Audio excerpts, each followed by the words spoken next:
There are over 10,000 minutes in a 7-day week, and if you've ever found yourself saying, wow, that History of Byzantium show was great, but I need more than a half an hour of history a week, why don't you come on over to War and Conquest podcast, hosted by Neil Eckert, to get another half hour of history to hold you over until the next episode. We've got everything you could possibly want. Action, adventure, violence, murder, political intrigue, people who are subjectively crazy by modern standards. Just about anything you could ask for out of a historical podcast. We've got series on Alexander the Great, the First Crusade, the Crusader states, and the latter oftentimes had a complicated and conflict-riddled history with the emperors of Constantinople. So if you want the western side of the story, come on over to War and Conquest. We'll be happy to have you.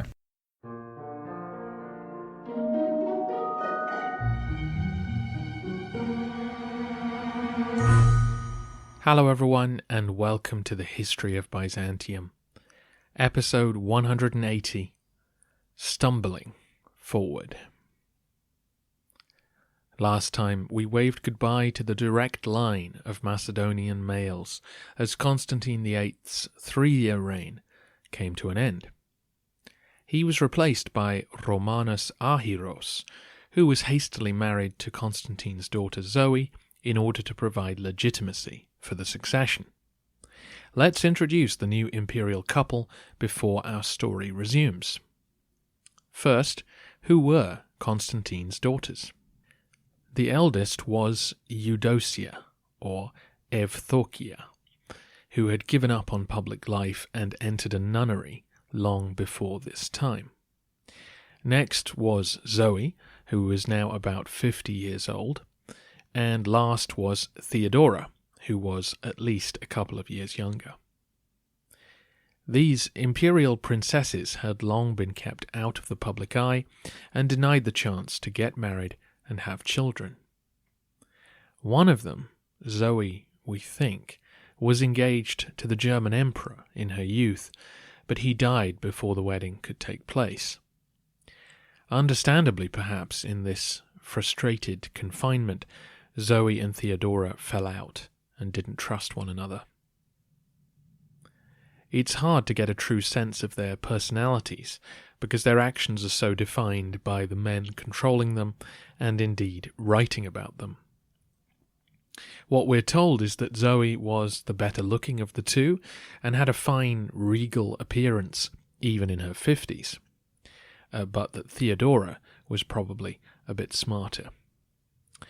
Psellos, who is very secular in his outlook, mocks Zoe for being too religious, or superstitious, really. He claims that she had a statue of Jesus which she would talk to, asking it questions in order to make decisions. Zoe is also portrayed as a big spender, vindictive, and uninterested in government, all fairly typical male slurs on a princess, but no source strays from this line, so I'm afraid we have to tow it. Romanus Archyros is also mocked by Psellos, but only once he becomes emperor. Before that, he was well thought of by all. Kind and genial, and his CV reads like the perfect Constantinopolitan grandee. He'd served as a judge in the courts for many years, then he'd been made curator of the Hagia Sophia before becoming prefect of the capital. He also looked and sounded the part. Now 60 years old, he had a distinguished appearance, spoke well, he could even read Latin. Part of the reason for this glowing resume is that Romanus was related to the imperial family. His great-grandmother was one of Romanus Lecapinos's daughters, as of course was Zoe's.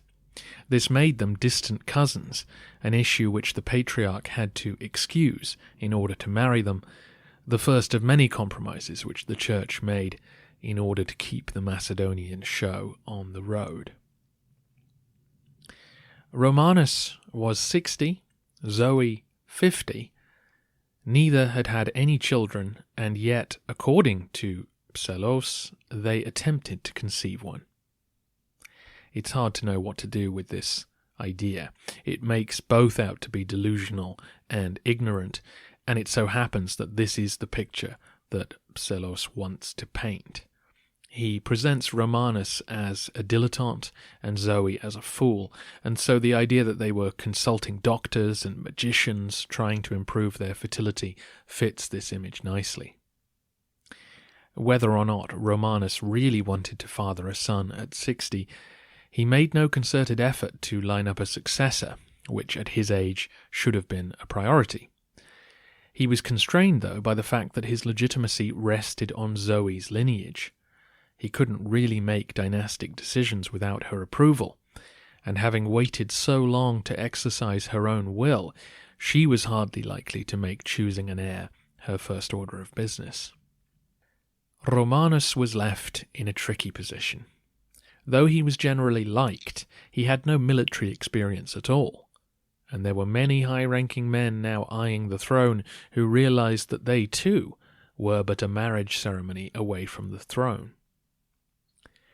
Romanus had little choice but to try and secure his own position and create some independent legitimacy. His first move was obvious. He handed out cash and prizes as quickly as he could. He increased the income of the Hagia Sophia, he emptied the prisons, and he forgave debts. He gave honours to some of the victims of Constantine's purges, and he sent money to ransom captives taken by the Pechenegs. Most significantly of all, perhaps, he reversed Basil's tax legislation. You may remember that villages were responsible for a certain amount of tax, and if one farm had been abandoned, the village as a whole was still required to pay the tax on it. Basil had decided that this was an unfair burden for ordinary families, and decreed that the nearest state official, magnate or churchman, should make up the difference. Seemingly a very fair and just decision. The church, who were most often the responsible party, lobbied heavily to get rid of this exaction. So Romanus won many friends amongst the clergy for this move. It's difficult to know the specific effects of any one decision, but this certainly made it easier for the rich to get richer.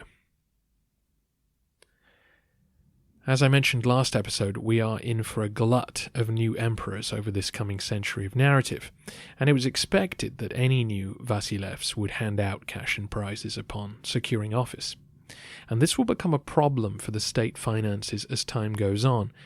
We get a hint of it here, because after two new emperors in swift succession, too many bishops had been elevated to the high rank of synkelos. At the next celebration of Pentecost, several prelates came to blows over the seating arrangements. In those first couple of years, several plots came to light which Romanus had to deal with. One involved Zoe's sister, Theodora, who was said to be conspiring with the son of the last Tsar of Bulgaria, Pressian. Theodora was put under house arrest in a convent, and Pressian went to a monastery, after losing his eyes. Then the Dukes of Thessalonica, Constantine Theogenes, was imprisoned, and a group of other officers were exiled. Romanus could see that he needed to lead the army in person to gain their trust and break up their whispering. A Roman defeat in Syria in 1029 provided the perfect pretext. Romanus packed his bags and headed for Antioch.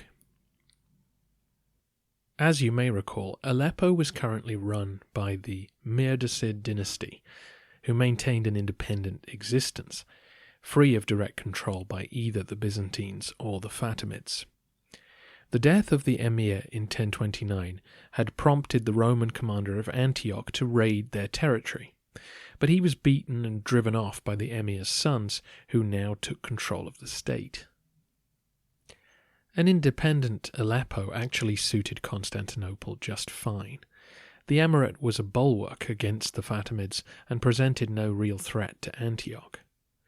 Romanus, though, had his mind set on a grand campaign that would win him legitimacy and friends in the army. When he arrived in the east, though, he was advised by his generals not to campaign that summer, but he ignored them. Messengers from Aleppo also begged the emperor not to attack them, They offered to renew their old relationship as clients of the Romans, but to no avail. Romanus gathered a full imperial army and set off in late July. Yes, Romanus headed into the Syrian desert in July. The Byzantines made for the fort of Azaz, which was located next to a well-watered plain, which would make a great campsite. Predictably, the forces of Aleppo had arrived first and occupied the site. The army had to camp elsewhere, where they quickly began running out of water. Romanus sent out a battalion of the Tachmata to find better camping ground, but they were ambushed and dispersed. The army held a council, and the emperor reluctantly agreed to head back to Antioch. The next morning, seeing this, the Arabs pounced and attacked the camp. Chaos now reigned. As some units fled in disarray, a group of Armenian mercenaries began to steal their possessions, leading other Roman troops to confront them. In the confusion, the emperor was nearly abandoned, but eventually made it out safely. There are conflicting reports about the number of casualties. It seems this was more of a humiliation than an actual rout. Most of the soldiers made it back to Antioch safely, but the imperial baggage train fell into enemy hands, and this was a significant haul because the emperor's tent on campaign was decked out in all its finery to help establish his authority. This disaster made it clear to everyone involved that Romanus had no idea what he was doing. But the strength of the Roman position meant that no real negative consequences fell on the empire. In fact, the counterattack began immediately.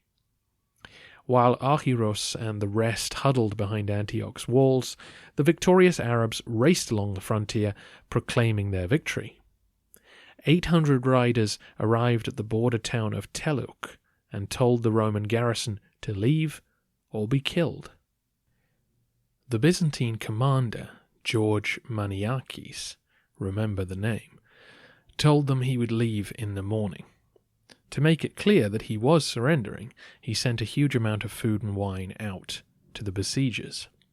They indulged themselves, and when they fell asleep that night, Maniakes led his men into their camp and slaughtered them. He sent 800 sets of ears and noses in a bag to Romanus, who immediately promoted him.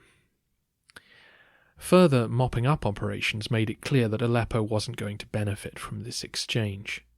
The sons of the emir bickered with one another over who would rule, and the Fatimids continued to put pressure on from the south. By 1031, through sheer geostrategic circumstance, as Anthony Caldelis puts it, Aleppo volunteered to become a Roman protectorate again. Despite their comfortable victory, they did not want large imperial armies coming for them again, and they knew that friendship with Byzantium led to more freedom than the Fatimid yoke.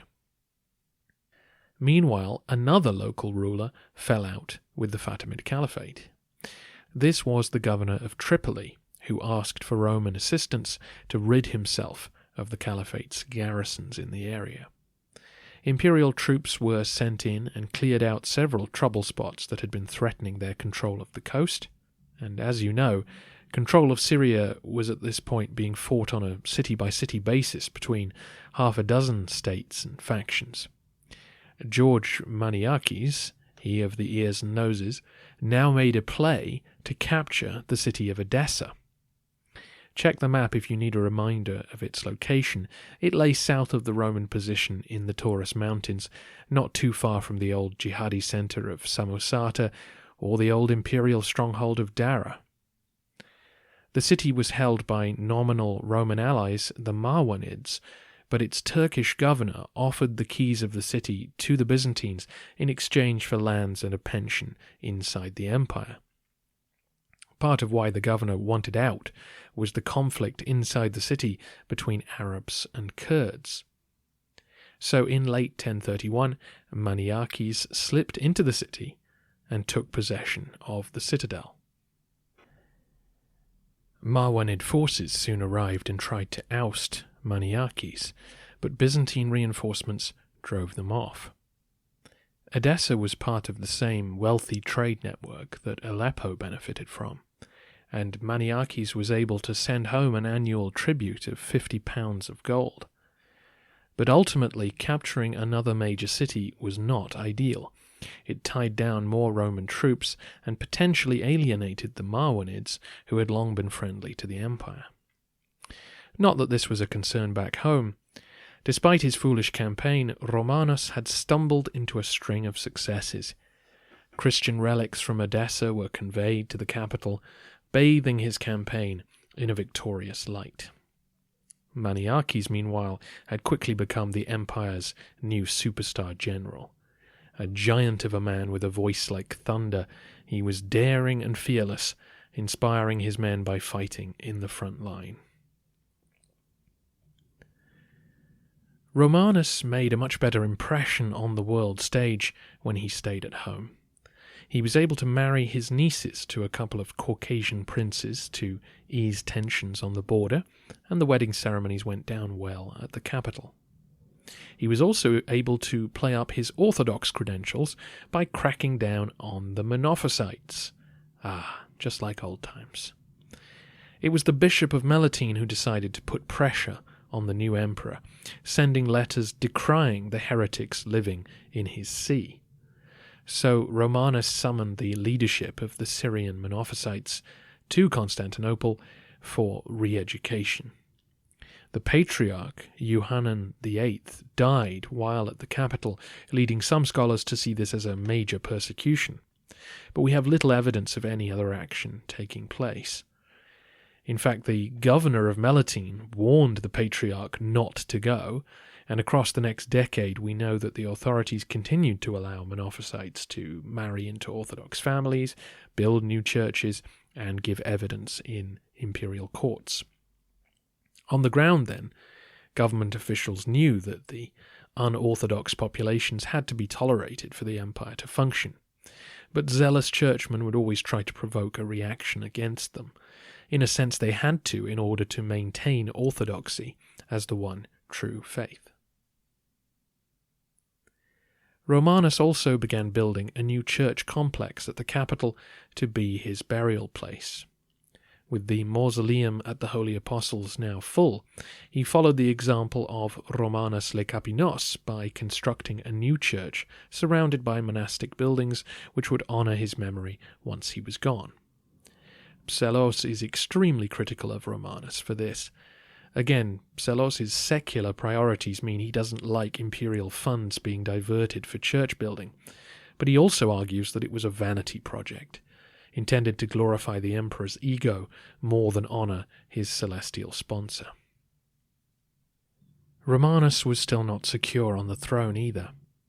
Another plot centred on Theodora, who was now tonsured and forced to formally become a nun, while her counterpart, Constantine Theogenes, committed suicide rather than implicate anyone else in the conspiracy. The emperor was also becoming unpopular at the capital.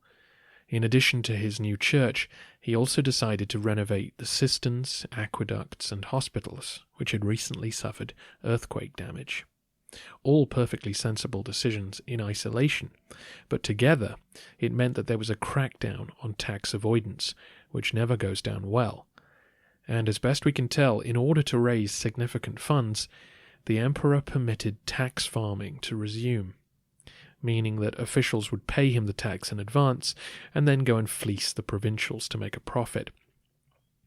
Taxation was always a difficult and at times nasty business, but this wasn't going to improve relations with the people. The expenses just continued to rack up. There was famine in Anatolia in 1032, caused by a plague of locusts, which the emperor duly sent funds to alleviate. A major attack on the Adriatic coast by the Sicilian Arabs had to be fought off, and several embassies were organised in attempts to secure a new peace deal with the Fatimids. 2 new pieces of Caucasian territory were also secured for the empire. The town of Berkry near Lake Van, which required serious fighting to secure, and the peaceful surrender of the fortified town of Anacopia on the Black Sea coast. Garrisons have to be paid regularly, and so the bills kept coming. Romanus' downfall, though, had little to do with his checkered record as Vasilevs, and everything to do with Zoe. Or so we're told. The story goes that one of Basil II's most capable eunuchs, John the Orphanotrophos, was becoming influential in the palace. The Orphanotrophos was in charge of orphanages at the capital, but John's powers extended to much wider financial matters. John noted that Zoe and Romanus were growing ever further apart. It wouldn't surprise me if they'd never had a sexual relationship, but the sources claim that when it became clear that no child was going to issue from their liaisons, that Romanus lost interest and took a mistress. Zoe was upset by this, but far more angry when he took away her access to the treasury. Zoe was happy for Romanus to deal with the business of government, but she needed cash to play the part of empress. Offering or withholding favours was how she exercised power. But with imperial finances straining, Romanus put her on a strict allowance. With relations between the pair growing frosty, the eunuch John introduced the empress to his young, handsome, and eligible brother, Michael. Michael was merely a money changer, but his charms worked on Zoe, and the two began a fairly indiscreet love affair. Romanus, for his part, wasn't too bothered. He was hardly shamed by this cuckolding, and he seems to have been happy that it was a man of low status rather than anyone who might present more of a threat to him. Little did he know. Early in 1034, Romanus began to feel ill. He lost weight and hair and grew pale. By Easter, he was a walking corpse, the imperial robes too heavy for his frail body.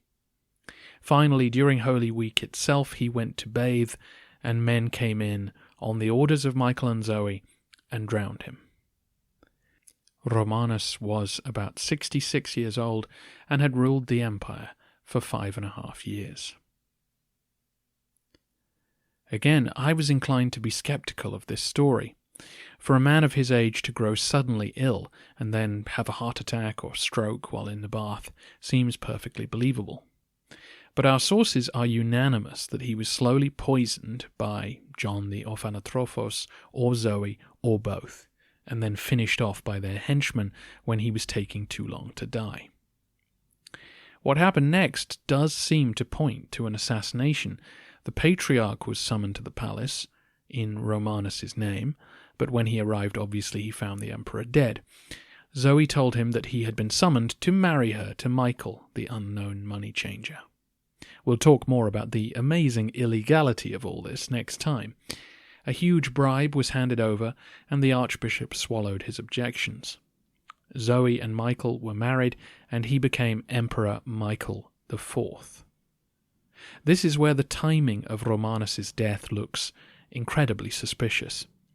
As you know, Holy Week was when the great and the good gathered in the palace to accept their appointments and the bags of gold that came with them. This meant 3 things. 1. The great and the good were on hand to acclaim the new imperial couple immediately. None of them had yet taken up their appointments in the provinces from where they might launch a rebellion. 2.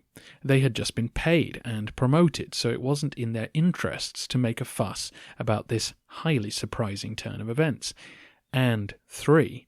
Zoe had all the cash she needed on hand to dish out bribes and favours to smooth over any objections. Romanus III was not a bad emperor, but he wasn't a particularly good one either. He kept most of Basil and Constantine's eunuchs in place, both in the palace and in the army, so administratively little changed. But his reign did nothing to solve the structural problems Byzantium was facing. He actually made his successor's job that little bit harder by allowing the empire to expand, building his new church, and making tax collection less just. Given his sad end, though, it's hard not to feel sorry for him. Next time, we meet the Paphlagonians. Zoe had welcomed not just Michael, but a whole new family into the palace. A family with little experience of public life, no military credentials, and no name to speak of. Needless to say, this news will not go down well with everyone in the empire. I'm sure lots of your other favourite podcasts are taking a break over the holidays, so why not fill the void by checking out War and Conquest by Neil Eckhart? For those of you interested in military matters, this could be the show for you. You can go back in time to when Alexander laid the foundations for Byzantium in the Eastern Mediterranean, or skip ahead to the Crusades so you're ready for what's coming in our next century of narrative. Check out War and Conquest on Spreaker or wherever you get your podcasts.